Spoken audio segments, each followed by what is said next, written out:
Back one behind, back one behind.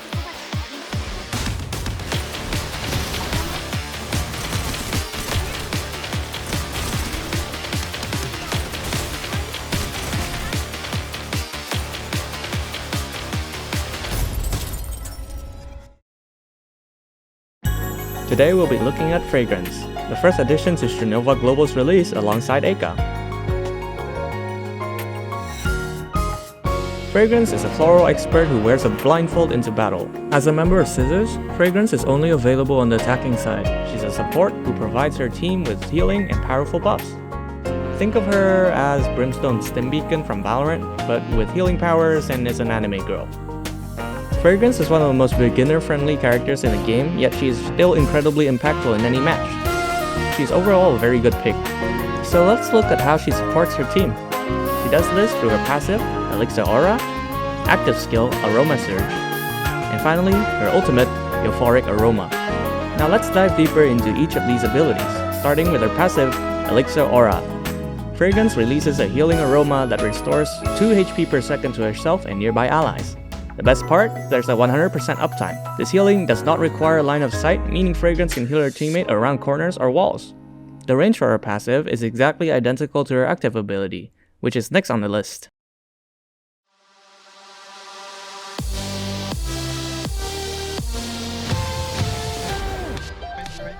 Next, we have Aroma Surge. Fragrance gains 3 charges of this ability at the start of the game and can activate them on command without any cooldown. It's good to keep in mind that Fragrance is the only character in the game at the moment whose ability does not recharge, so you've got to be strategic with your uses. To use this ability, she first equips her flask, then activates her selected buff, which can take about 1 to 2 seconds. You cannot cancel or stringify during the animation, so make sure you are positioned safely before using it. Once activated, this ability creates a circle around Fragrance that lasts 12 seconds and provides 1 of 2 buffs to her team. The red buff provides teammates with the Inspired effect, which increases their rate of fire, whereas the blue buff provides the increased movement speed.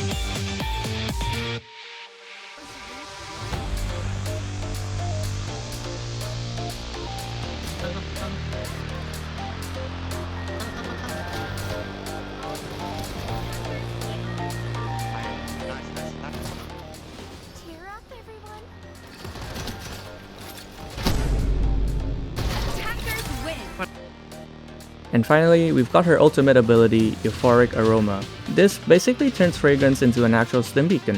When activated, Fragrance creates a large circle around her where allies get increased rate of fire, movement speed, and HP generation. The effect doesn't fade until its full duration of 10 seconds. While her ultimate is active, Fragrance can't use weapons, but she gets a significant 50% damage reduction. Apparently, you can also survive a Kokona full charge headshot if you have full shields and have her ult active. However, during her ult form, she's very slow and she cannot stringify or glide. Be sure to think carefully about your positioning before you activate this ability.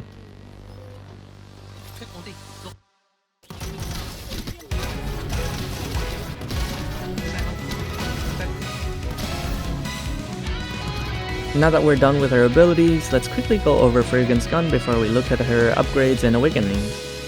Fragrance is equipped with the Blossom AR, which is basically a carbon copy of Michelle's M4 rifle, one of the best mid-range guns in the game. And when you combine that with her fire rate buff, or movement speed, Fragrance is pretty strong from mid to close ranges. You can even go toe-to-toe with some SMGs in close range.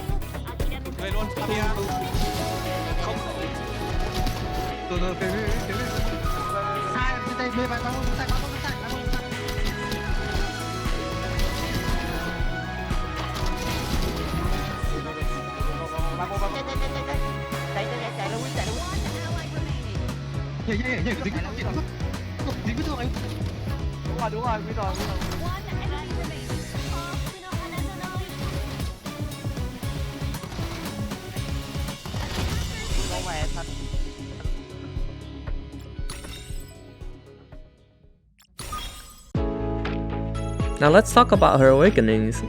Her first awakening, Rejuvenate, takes 1 green and yellow upgrade to unlock. It's one of the moderately costly awakenings since you usually have it on round 3. When you have it active, anytime you use her active skill Aroma Surge, nearby allies will gain boosted HP regeneration at the start of the skill duration. This healing is gradual and lasts for about 10 seconds. It's a really important tool to use after gunfights. This awakening is crucial to Fragrans' kit because it now allows her to bring teammates back to full HP in a matter of about 3 to 4 seconds. This can mean the difference between winning and losing future gunfights during a round. After unlocking this awakening, I would usually want to save at least 1 to 2 throughout the round to use after my fights in order to quickly patch up my teammates.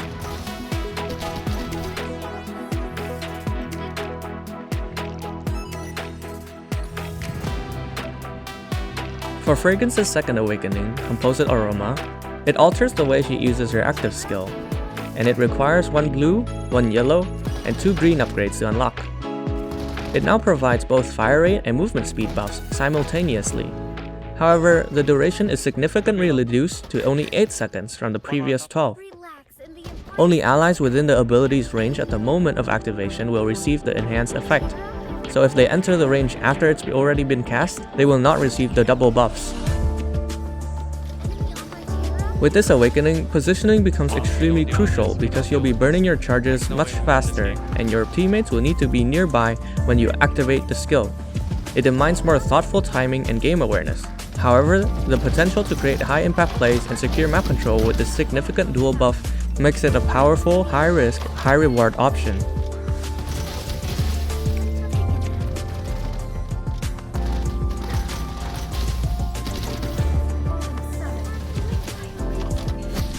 Nice, you got it. I don't think I do. Oh, never mind, they just gave it.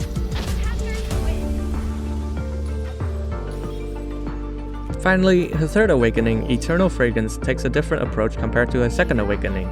It requires 3 blue upgrades, 1 green, and 1 yellow.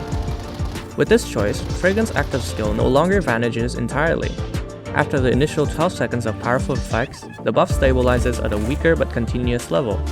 However, switching between perfume types reset the 12-second high intensity duration. It gives you a lot more flexibility to reapply the stronger effect when needed. With this awakening, it allows you to focus more on active fighting without constantly worrying about timing your skills.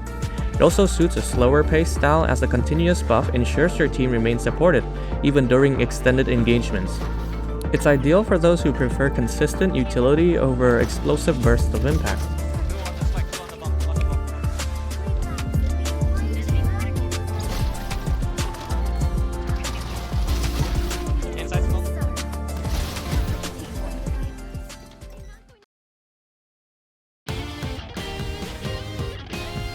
Finally, here are a few recommendations for her upgrades.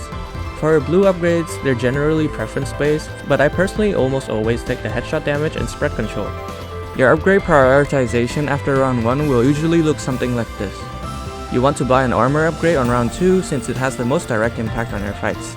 Let's say even if you died and earned less points after winning or losing and can't afford this upgrade, it's still much more optimal to sell your first blue upgrade to unlock the shield since it still has the most direct impact on your fights. After round 2, what you want to do is to focus on getting one of her yellow upgrades first to unlock her awakening as soon as possible. Everything following that just depends on your preference and awakening choice. For the build path towards her awakenings, if you are taking Awakening 2, prioritize duration and range for maximum flexibility, since the effects last much longer and you still need to reach the rest of your team during that first bit of activation.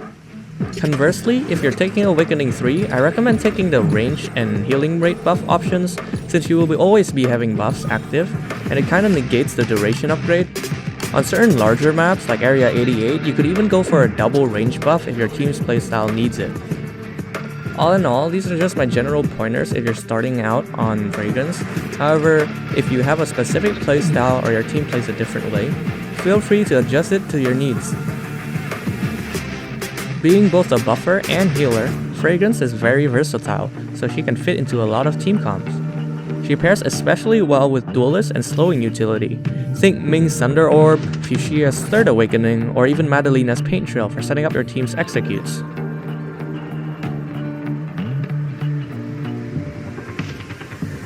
The sky's the limit, so be creative with which combos you can go for. And there you have it, Fragrans, the blindfolded, buff-inducing menace of an anime girl, and I hope this video was helpful or at least mildly interesting to you. I hope to see you next time if I ever make a video, hopefully, I don't know. Alright, enjoy Strinova, guys.